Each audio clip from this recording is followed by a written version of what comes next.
इस समय भारत का ई कॉमर्स बाजार सबसे तेज गति से बढ़ रहा है। कोई 2-2.5 दशक पहले जो ई कॉमर्स उच्च वर्ग तक सीमित था, आज उससे आम आदमी भी लाभान्वित हो रहा है। ऑनलाइन उत्पादों के कैटलॉग चेक करके मनपसंद वस्तुओं की एक क्लिक पर वापसी की सुविधा के साथ घर के दरवाजे पर डिलीवरी का चमकीला लाभप्रद बाजार ई कॉमर्स की देन है। भारत में ई कॉमर्स बाजार का जो आकार वर्ष 2010 में $1 अरब से भी कम था, वह वर्ष 2022 में करीब 74.8 अरब डॉलर के स्तर पर पहुंच गया। केंद्रीय वित्त मंत्रालय के अनुसार वर्ष 2026 तक इसका आकार 163 अरब डॉलर तक पहुंच सकता है। इसके कारण दुनिया की दिग्गज ई कॉमर्स कंपनियों के कदम भारत की ओर बढ़ रहे हैं। इसमें कोई दो मत नहीं है कि कोरोना काल में लॉकडाउन के दौरान जोर पकड़ने वाली ऑनलाइन खरीदारी अब देश के कोने कोने में करोड़ों उपभोक्ताओं की आदत और व्यवहार का अभिन्न अंग बन गई है। देश में स्मार्टफोन की बढ़ती पहुंच, डाटा की कम कीमतें, ऑनलाइन बुनियादी ढांचे में तेज वृद्धि, लोगों की बढ़ती क्रय शक्ति, डिजिटल भुगतान की सुविधा, बढ़ती डिजिटल इंडिया, स्टार्टअप इंडिया और इनोवेशन फंड जैसे कार्यक्रमों में से ई कॉमर्स तेजी से बढ़ रहा है। Internet and mobile association of India की रिपोर्ट के अनुसार भारत में एक्टिव इंटरनेट उपयोगकर्ता की संख्या वर्ष 2022 में करीब 75.9 करोड़ थी। यह संख्या वर्ष 2025 तक करीब 90 करोड़ होने का है अनुमान है। इंटरनेट का उपयोग शहरों से ज़्यादा गांवों में होने लगा है। वर्ष 2022 में भारत में 20 करोड़ से अधिक लोगों ने ऑनलाइन कुछ न कुछ खरीदा। वस्तुतः ई कॉमर्स ने भारत में व्यापार और उपभोग का मिजाज बदल दिया है।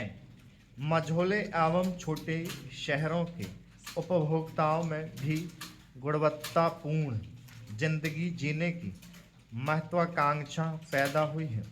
इसके कारण बड़े शहरों की तुलना में इन शहरों में ई कॉमर्स का आकार अधिक बड़ा है। ई कॉमर्स से होने वाले कुल कारोबार में बड़े शहरों की हिस्सेदारी वित्त वर्ष 2022-23 में 44.3% रही। मझोले शहरों में यह हिस्सेदारी 37.1%, तो छोटे शहरों में 18.6% की रही। किराना बाजार को छोड़ दिया जाए तो अन्य प्रकार की वस्तुओं की करीब 25% बिक्री अब ई कॉमर्स प्लेटफॉर्म से होने लगी है। जिस तरह देश में घरेलू स्तर पर ई कॉमर्स तेजी से बढ़ रहा है, उसी तरह भारत का ई कॉमर्स निर्यात भी तेजी से बढ़ रहा है। विदेश व्यापार महानिदेशालय के मुताबिक अगले 6 से 7 साल में भारत का ई कॉमर्स निर्यात बढ़कर 200 अरब डॉलर तक पहुंच सकता है, जो अभी करीब महज 1.2 अरब डॉलर है। DGAFT छोटे उद्यमियों और स्वरोजगार करने वाले युवाओं को ई कॉमर्स निर्यात में मदद करता है। डाकघरों में ई कॉमर्स निर्यात के लिए पार्सल विंडो अलग से बनाई गई है। डाकघर में ही उन्हें कस्टम क्लियरेंस मिल जाता है। भारत में ई कॉमर्स सेक्टर में प्रत्यक्ष विदेशी निवेश भी तेजी से बढ़ रहा है। पिछले 5 साल में ऑनलाइन खुदरा क्षेत्र में ई कॉमर्स में करीब 23 अरब डॉलर का निवेश हुआ है।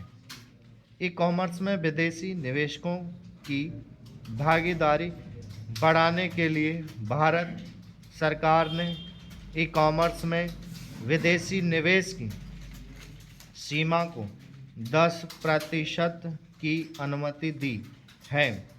ई कॉमर्स वित्त पोषण, प्रौद्योगिकी और प्रशिक्षण के साधन प्रदान करके भारत में सूक्ष्म, लघु एवं मध्यम उद्यमों को सीधे लाभान्वित कर रहा है। उन उद्योगों पर भी इसका अनुकूल प्रभाव पड़ रहा है। हालांकि देश में ई कॉमर्स के समक्ष कई चुनौतियां भी दिखाई दे रही हैं।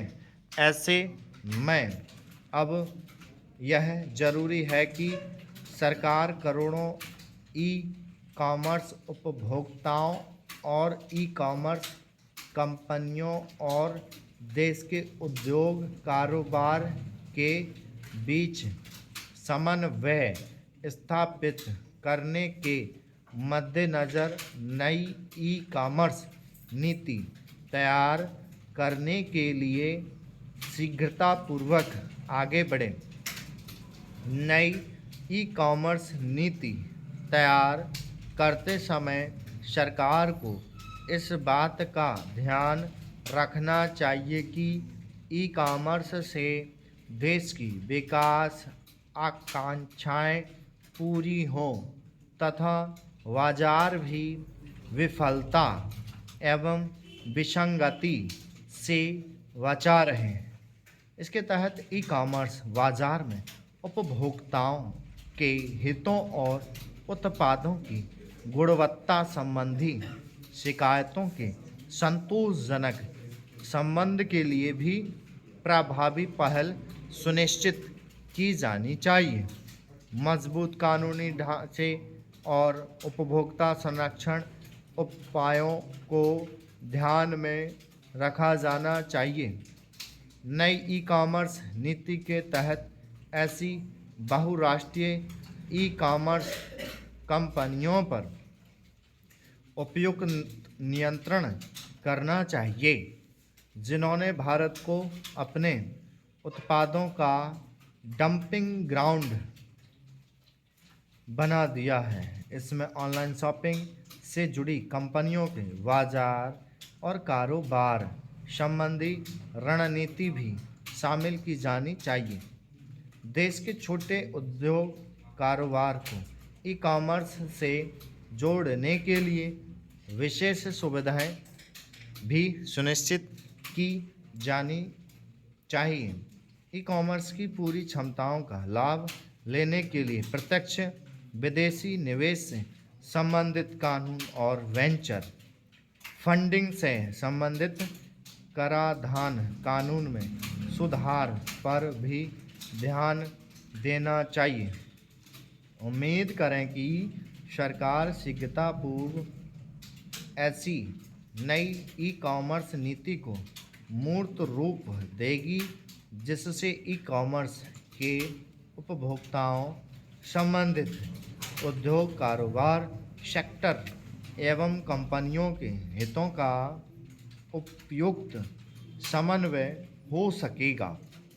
ऐसे में जहां लक्ष्य के अनुरूप देश का ई कॉमर्स बाजार वर्ष 2030 तक 350 अरब डॉलर की ऊंचाई को छूता हुआ स्टॉप